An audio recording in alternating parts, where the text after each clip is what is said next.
Hello everyone, कैसे आप सब? मैं उम्मीद करती हूँ आप सब अच्छे होंगे। तो गाइस मैं भी ठीक हूँ और आज हम करने वाले हैं एक अपनी लाइफ के बारे में वीडियो शूट। और ये है मेरी मम्मा। तो आपका मम्मा जो है आज मेरे साथ वीडियो बना रही हैं, तो अपने बारे में मम्मा बताएंगी उनकी लाइफ के बारे, अपनी लाइफ के बारे में और क्या क्या हमारे साथ हुआ है, क्या क्या हो रहा है, इन सब चीज़ों के बारे में, क्योंकि ये सब आपको पता होना ज़रूरी है।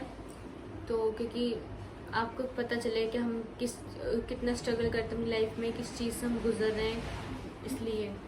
तो बताऊँ मैं?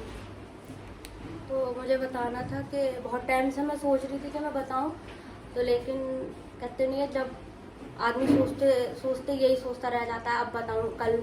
ऐसे करते करते मेरे पूरे 3 महीने इस यूट्यूब चैनल पे गुजर गए। तो आज मैं आपसे ये कहना चाहती हूँ कि मेरे हस्बैंड की 2 वाइफ हैं। तो पहली बीवी भी यहीं रहती है और मैं भी यहीं रहती हूँ। हम पास पास में रहते हैं, थोड़ा घर दूरी पे है, और मैं दूसरी बीवी हूँ। और जब मेरे हस्बैंड है उनकी तरफ ज़्यादा रहता है उनका, हमारी तरफ कम है वह। यही वजह है कि मेरा यूट्यूब चैनल बनाने का, क्योंकि जब उनकी तरफ ज़्यादा ध्यान देंगे, उनकी तरफ ही सारा खर्चा करेंगे, तो हम लोग तो भाई देखेंगे तो हमें तो बुरा लगेगा ही। और कौन नहीं है कि भाई जिसे बुरा ना लगे। तो यही वजह था कि मैंने यूट्यूब चैनल स्टार्ट करा, क्योंकि पैसों की तंगी ज़्यादा रखते हैं हम लोगों के साथ। और उन लोगों का तो ये है कि वो खाना भी होटल से ही खाते हैं। उनका तो बस ऐसी है, खाना होटल से खाना।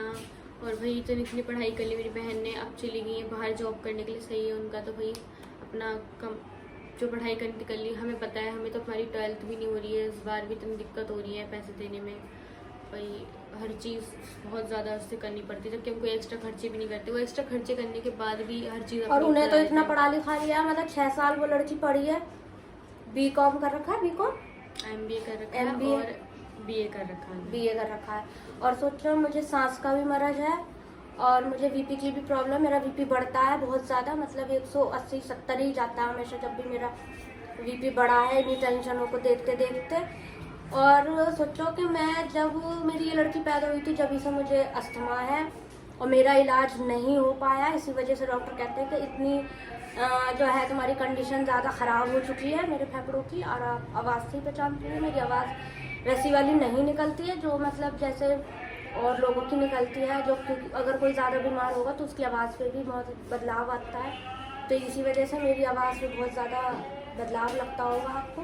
तो यही वजह है कि मेरी मतलब बीमारियों में कभी दवाई वगैरह मुझे सही से नहीं मिली है। अब 1-1.5 साल से थोड़ी मिल जाती है, वो भी 3 महीने 4 महीने का गैप करके। हमेशा डॉक्टर यही कहते हैं कि 3-3 4-4 महीने तो तुम गायब रहती हो, फिर दवाई लेने आती हो, तो जब जब ज़्यादा कंडीशन ख़राब होती है तो तुम आती हो।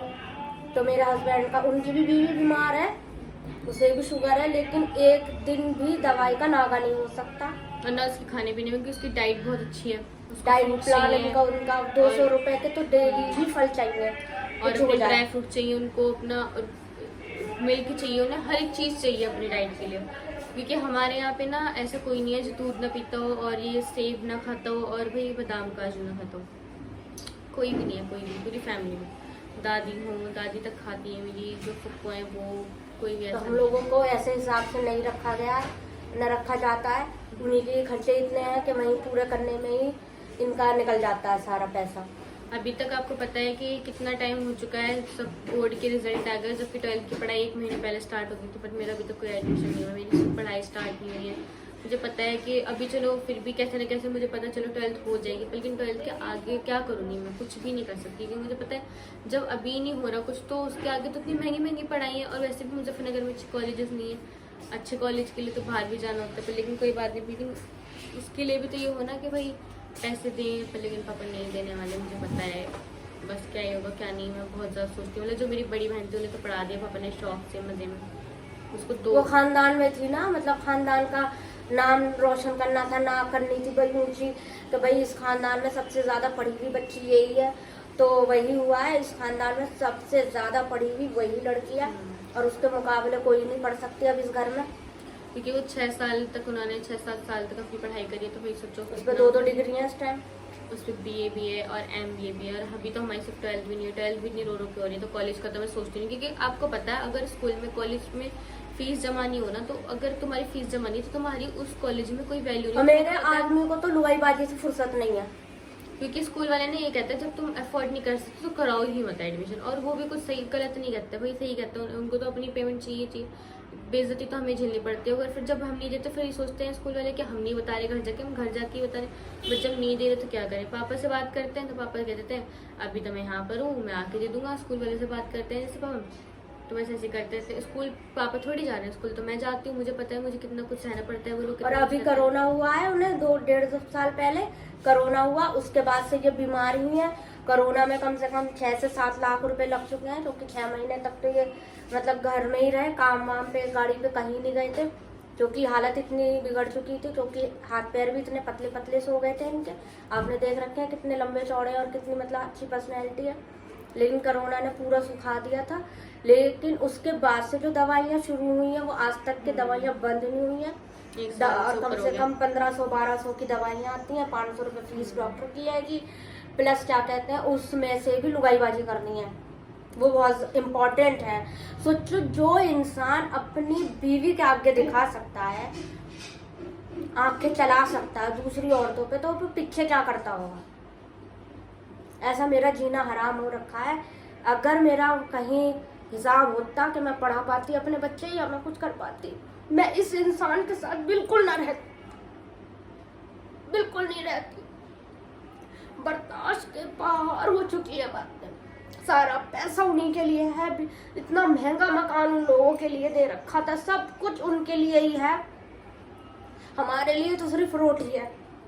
वो भी इसी में सीखने के रहो, बाद। और उसमें भी ये कहता है कि तेरे लिए क्या कमी है, तेरे मुकाबले कोई औरत रह नहीं सकती जितने ऐशो आराम में तू रह रही है। ये सिर्फ रोटी मिल जाती है ना, वही शराब है। वो ऐशो आराम है हमारे लिए। तुम देखते होंगे इस यूट्यूब चैनल पे मेरे किस तरीके का मेरा घर है, इतना पुराने घर में मैं रह रही हूँ। मतलब ये छत इतनी चू रही थी बरसात वाले दिन, अभी जो बारिश पड़ी थी 5-4 दिन पहले, और इसमें भी यूँ कहते हैं कि भाई तुम बहुत ऐशो आराम में रह रहे हो, तुम्हारा लाइफ कोई रह नहीं सकता, इस तरीके की लाइफ तुम्हें दे रहा हूँ मैं।